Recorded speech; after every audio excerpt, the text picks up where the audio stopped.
Hi everyone, we are working on Module 12, Lazy Days Spa, Visual Workshop, found on page 326.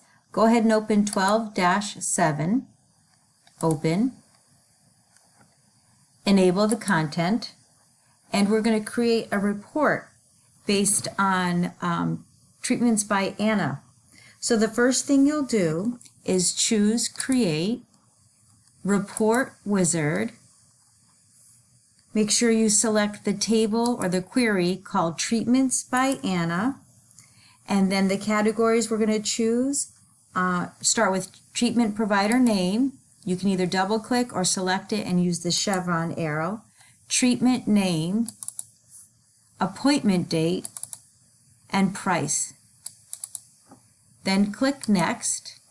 How do you want to view your data? We want to view the data by appointments. And we want it grouped by treatment provider name. Next. We want it in order. We'll sort first by treatment name, and the subsort will be by appointment date.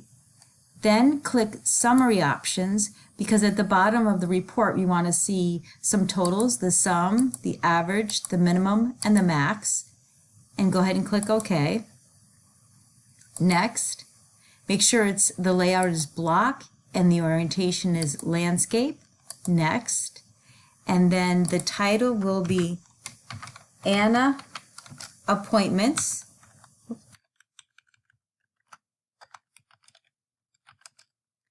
And then at the end, in parentheses, type your first and last name,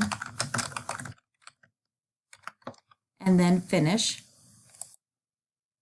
And then there's your report in print preview. So close out of print preview. We have some adjustments to make. Click the down arrow for view and choose layout view. And as you can see, the appointment date and the price are too close together. So select the column title appointment date, shift and select any of the dates, and then we're going to wait for double arrows and drag it over. And the same thing with on the right side of it. And then do the same thing with price. Select the column title price, then use shift and select any of the items underneath, and again drag the double arrows so you can drag it over. As you can see, it's by treatment name in alphabetic order, and then by appointment dates from the most recent to further dates. And the same thing with organic facial, the dates you can see. So we did our main sort and then our subsort. And then down at the bottom when we have our sum, average, minimum, max, it's hard to read the numbers. Again, to select the first one, hold your shift and continue selecting all the rest. And then with the double arrows, widen it so you can see everything. I'm just trying to make it aligned with the top. And there you have it. That's a save and submit.